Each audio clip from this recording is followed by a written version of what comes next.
welcome to another episode of BFF, a show where two best friends review movies because fan friction. We're your hosts. I'm Ashley. And I'm Joe.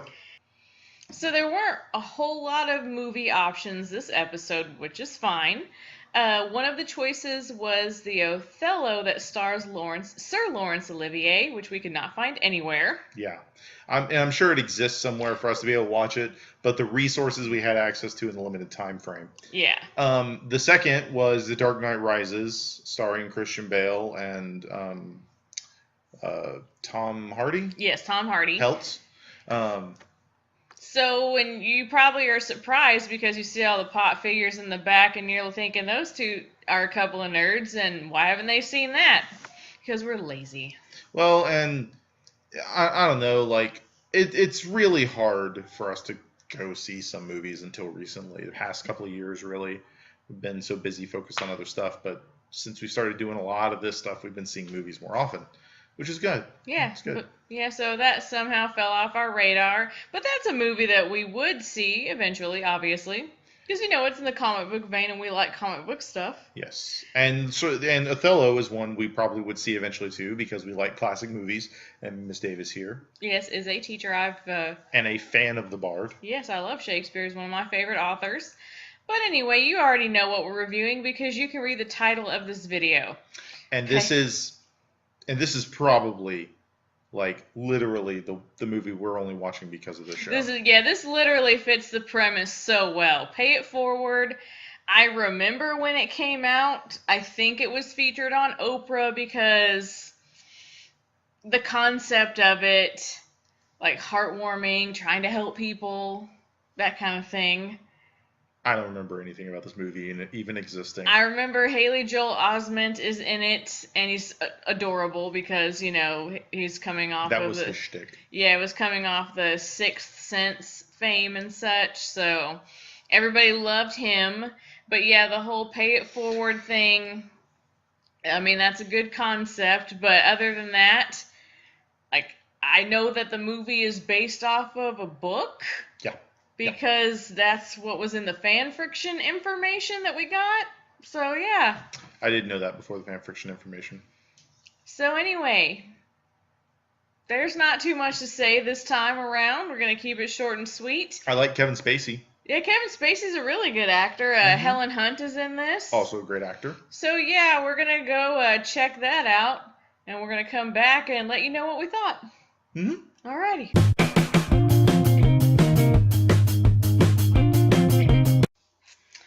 Well, we're back, and that was a movie. That was a very odd movie. Yeah, there was a lot going on there, and it was a mess.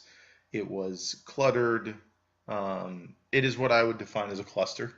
Yeah, definitely it has some cluster elements. The story very much started like off tonally to me. Like some sort of weird supernatural horror? Yeah, when the guy was giving away his, what was it, Porsche? Yeah.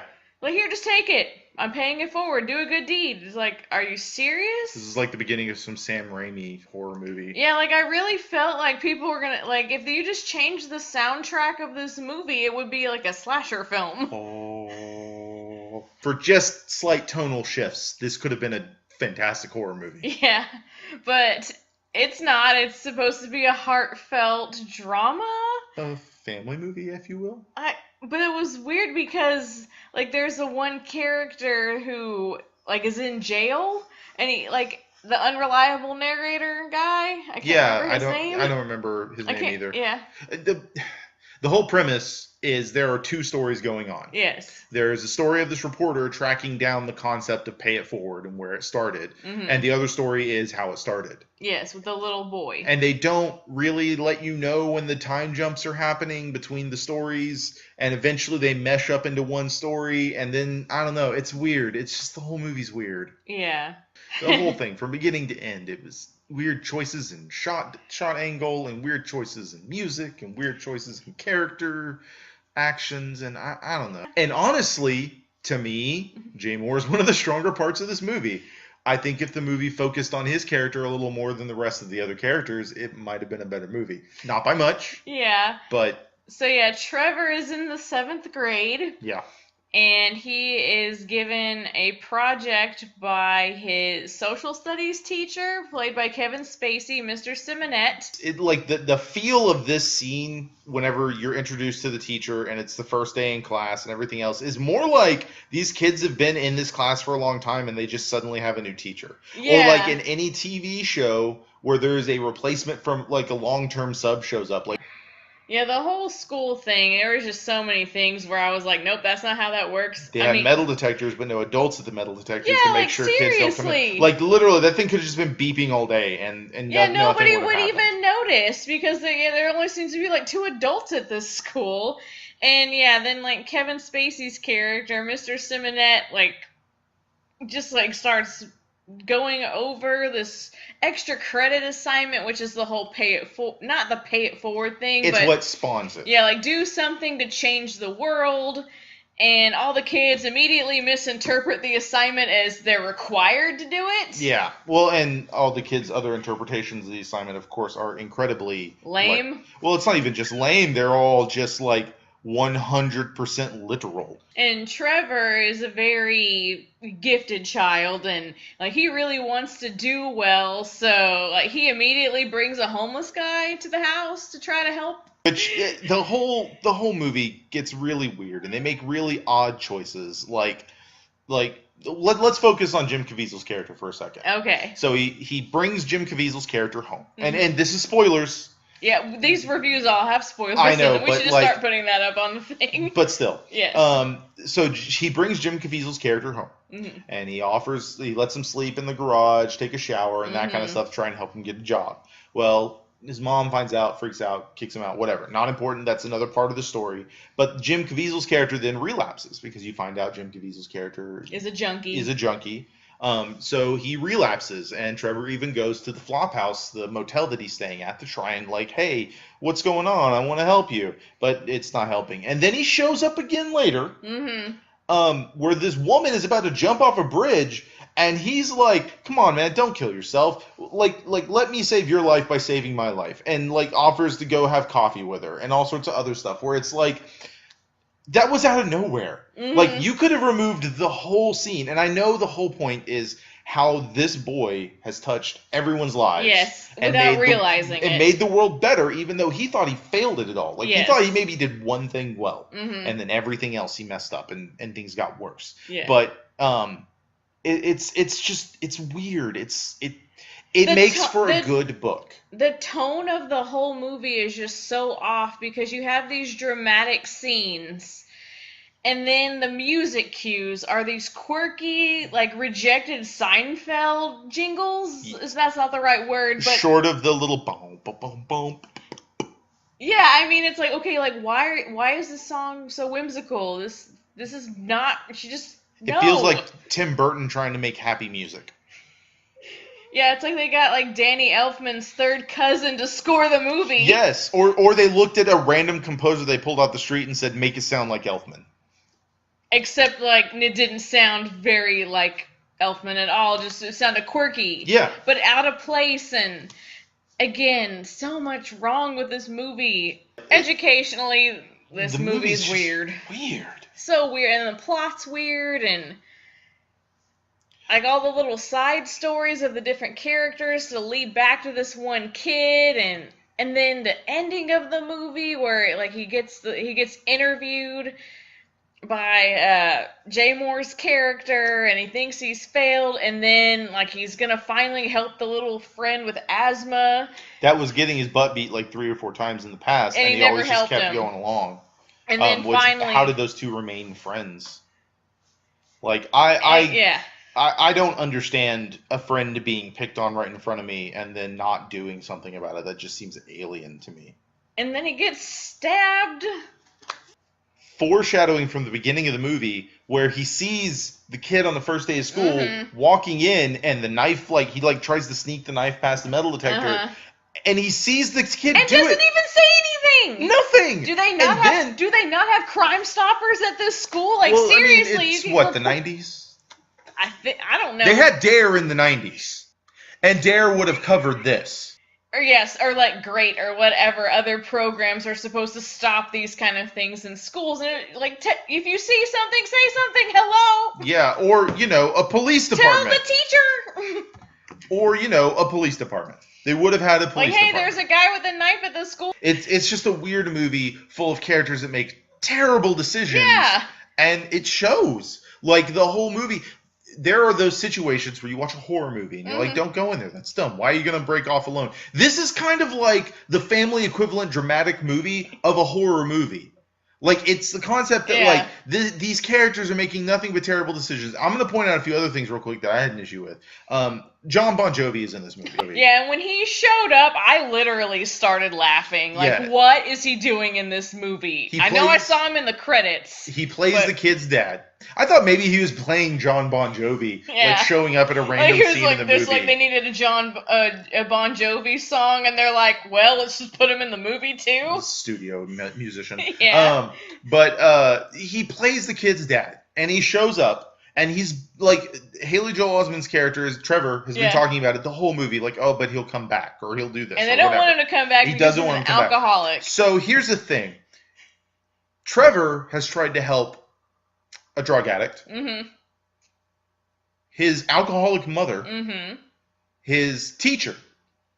And those are the three people he directly tried to help. And then also his friend and things like that. Yeah. He kept trying to help other people. But not his alcoholic father. I understand his father is probably a terrible, abusive person, but we see his mother hit him in this movie. Yeah. Smack him across the face. And he runs away because of it. Does he not stop to think that maybe if the lowly drug addict who needed somebody could get help, maybe he could help his father? Like, it's the thing, like, he's supposed to be being a good kid and, like, trying to pay it forward and help all these other people, but he's a jerk. He's like a total jerk.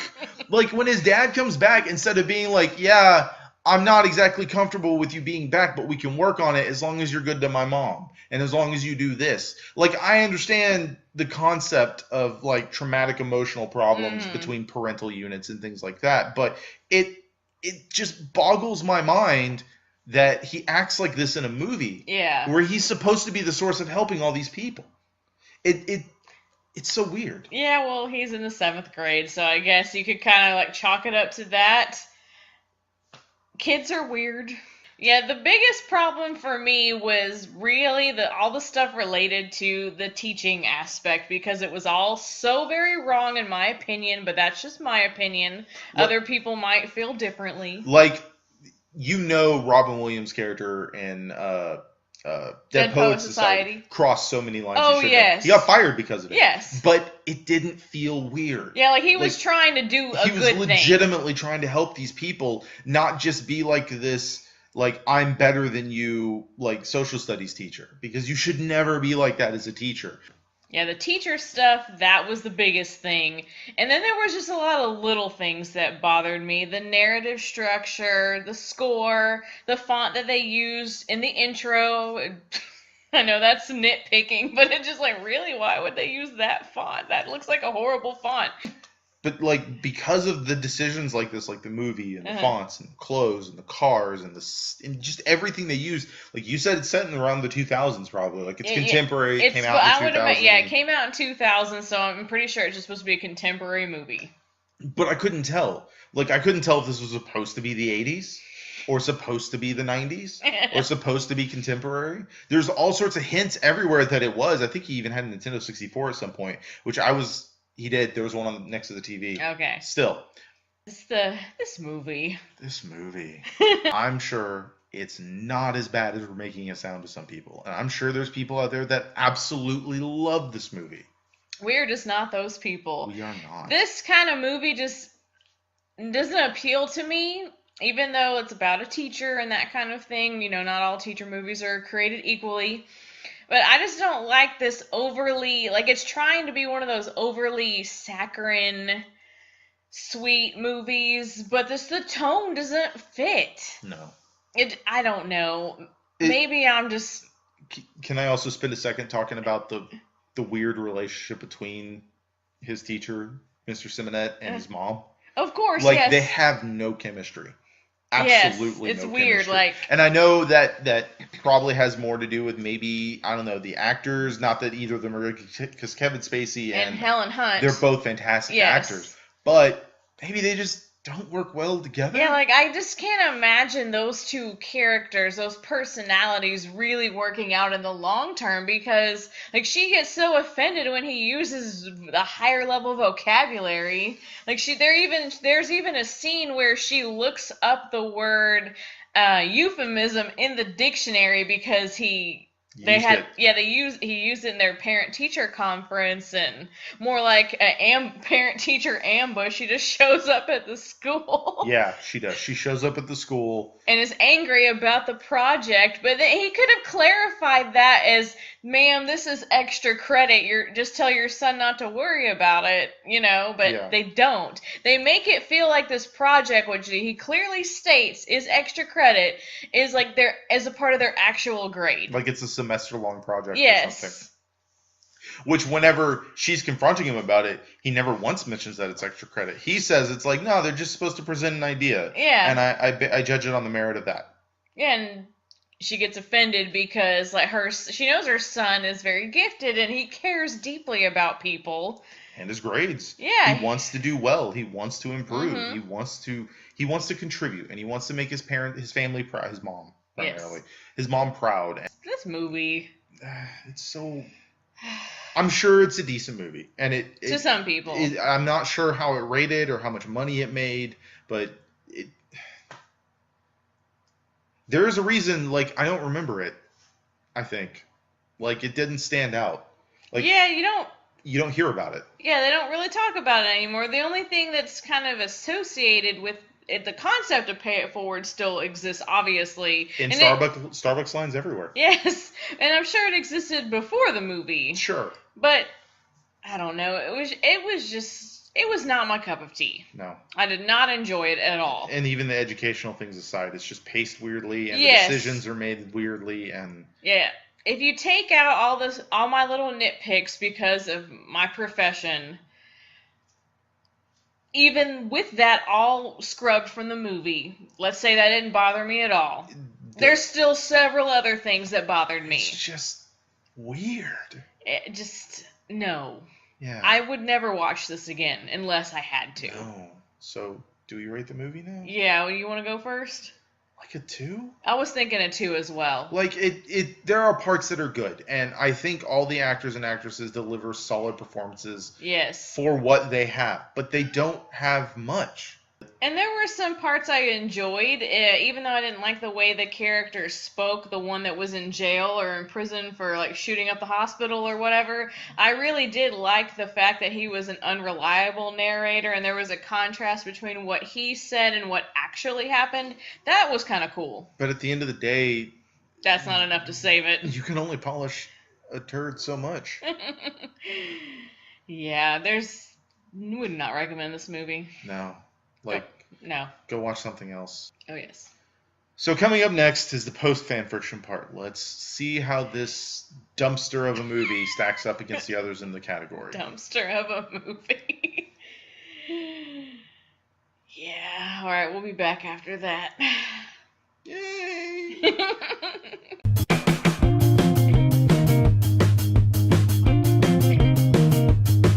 So another fan fiction is in the bag. Yep, episode 207. Mm-hmm. So the question was, diversity in film. Choose a non-white role played by a white actor or actress and recast it. Yeah. And so the options were... Langley chose Othello, portrayed by Sir Laurence Olivier, and wanted to replace him with Sidney Poitier. Good choice. Mm-hmm. Solid choice.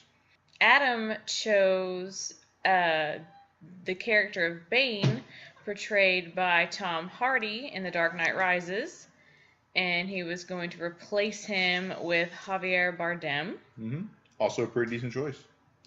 And Brad chose our selected movie, Pay It Forward, with Kevin Spacey cast as Eugene Simonette, replaced by Denzel Washington to play Eugene Simonette.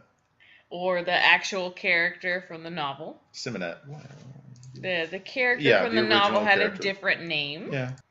So one of Brad's major points in this round was that we were recasting not a fictional character like Bane or Othello, but an actual real life person. But I could not find anywhere on the internet. Other than like what, a casual mention in a wiki or something? Yeah, on one Wikipedia mention that this was real. The movie itself credits it as based on a novel. All of the information online says that Pay It Forward is a novel, not an autobiography or biography or any of the, Yeah. true to life situations.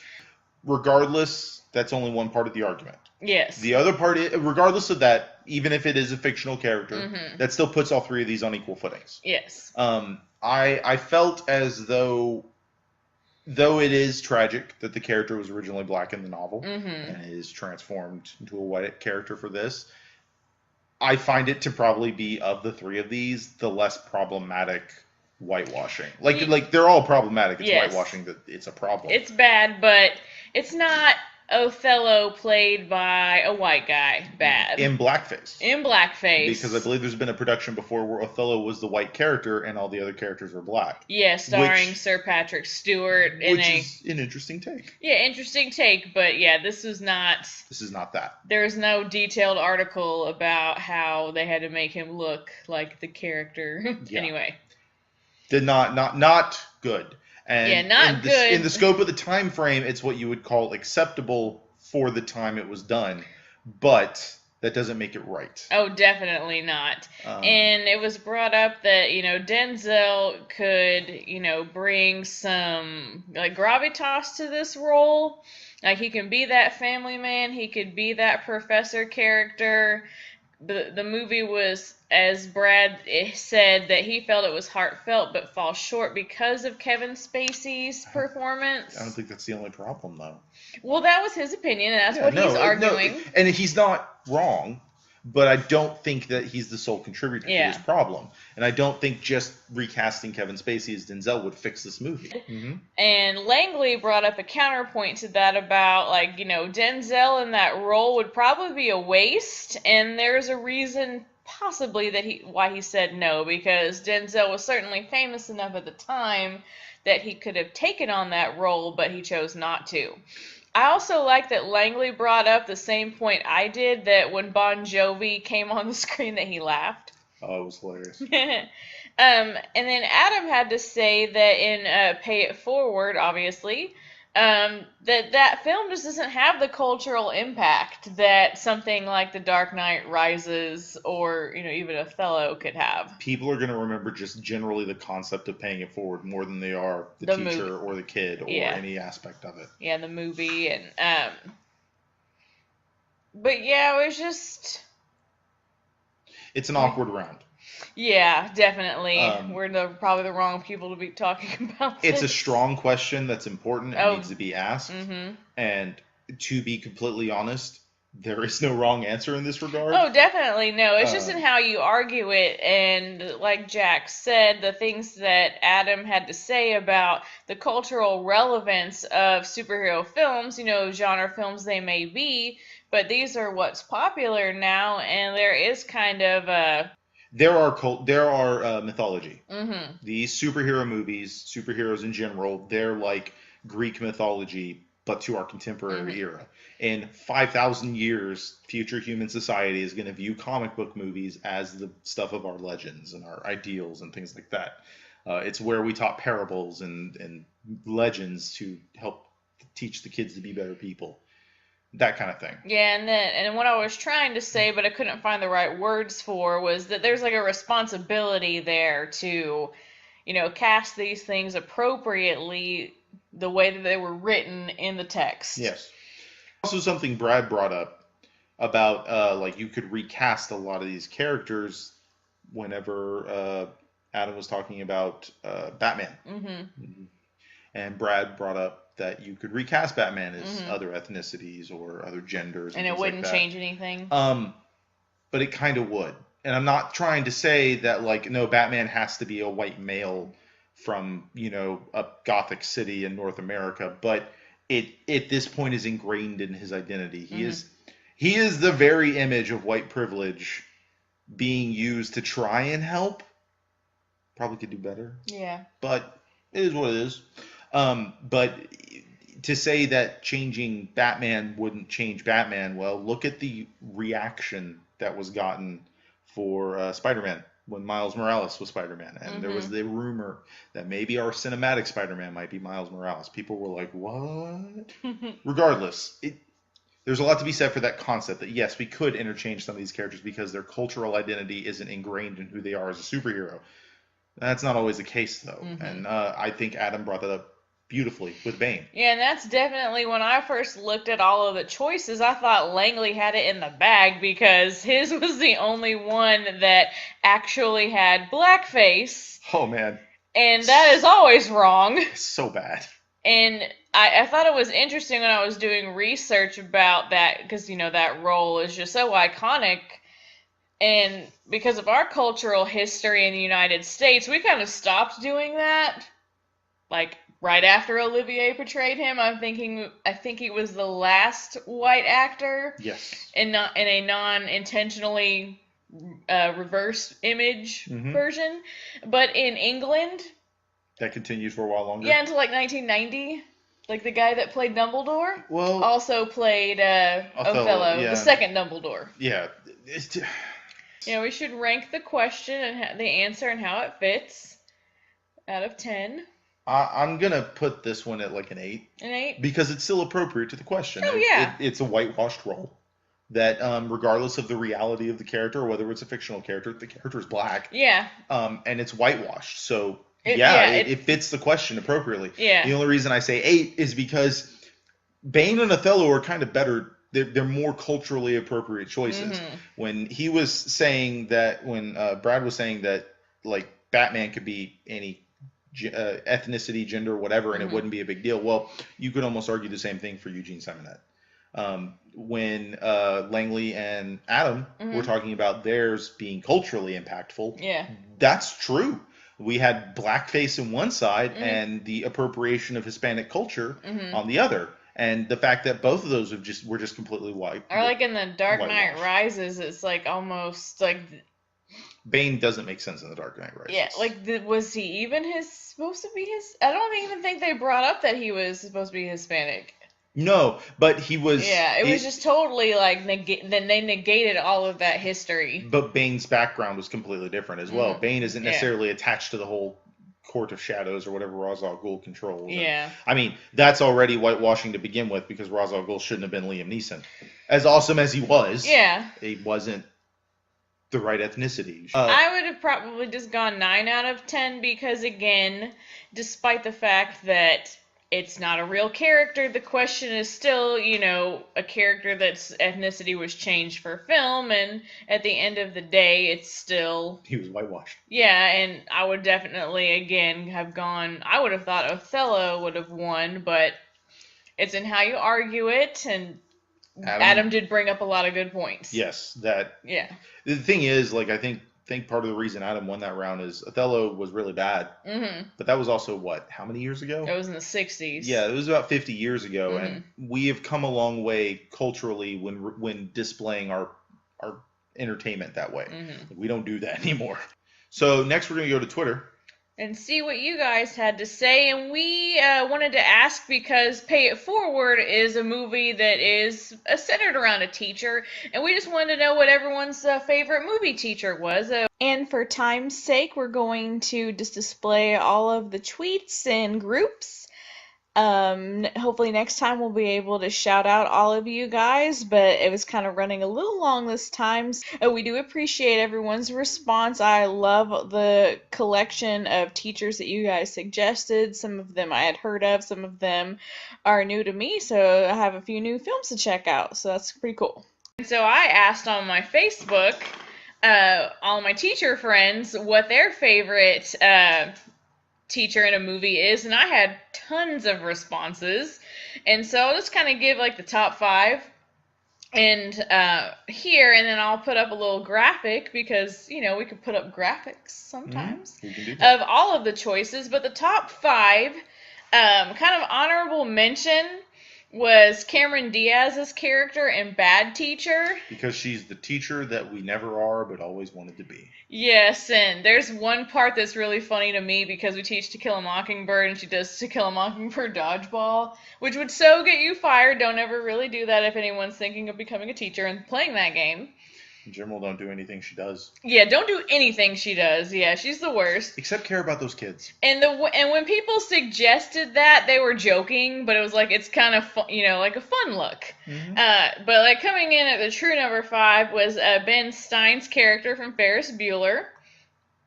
And a lot of the teacher friends mentioned that it's definitely what we don't do in class, but they still like the character.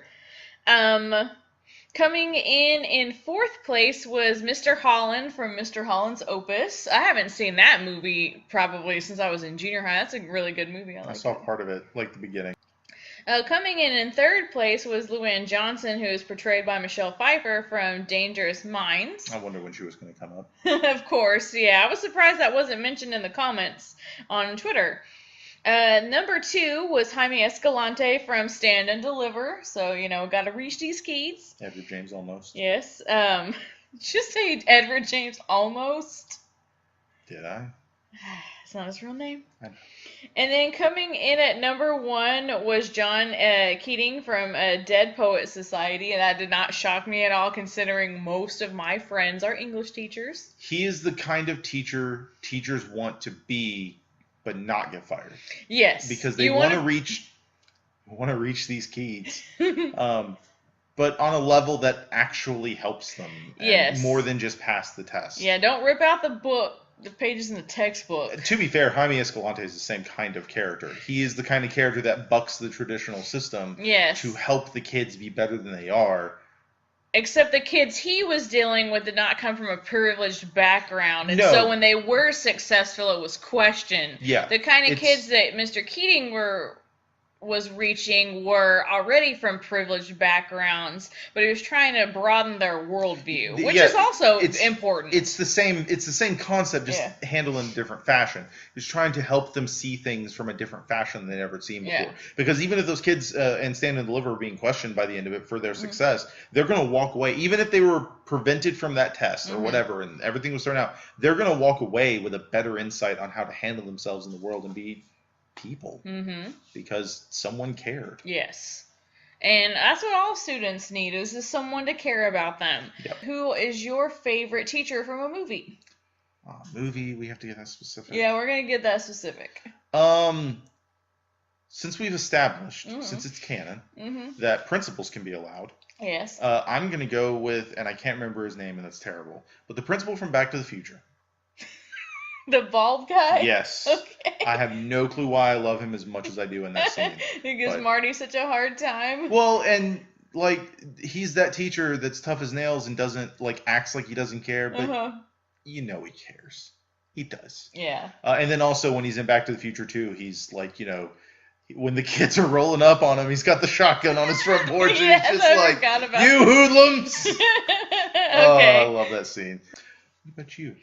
One of my favorite teachers from any movie is Mr. Hand from Fast Times at Ridgemont High. That's because fair. That guy has no tolerance for shenanigans, and I love it when was it Spicoli that orders the pizza delivered to class, and he just takes it from him and starts giving it out to the good kids.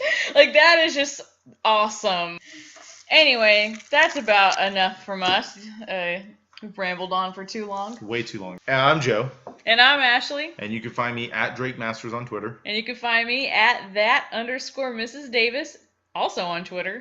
And then if you want to wear a shirt that has our faces on it, because that's not weird for you, it's a little weird for us. Be wearing the shirt. It's weird. I love the design. It's a comfortable shirt. Jeannine did a great job. And we are supporting an artist. Super cute logo. So yeah, if you could go throw her some love at TeePublic G9 Designs. We'll put a link to that in the description.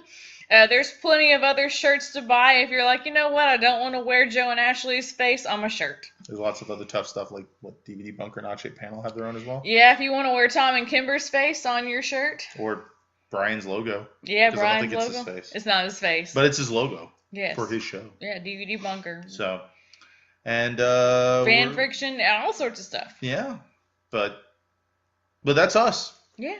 I hope you've learned something today. I know I have. Have you though? Not really. Y'all take it easy. Bye.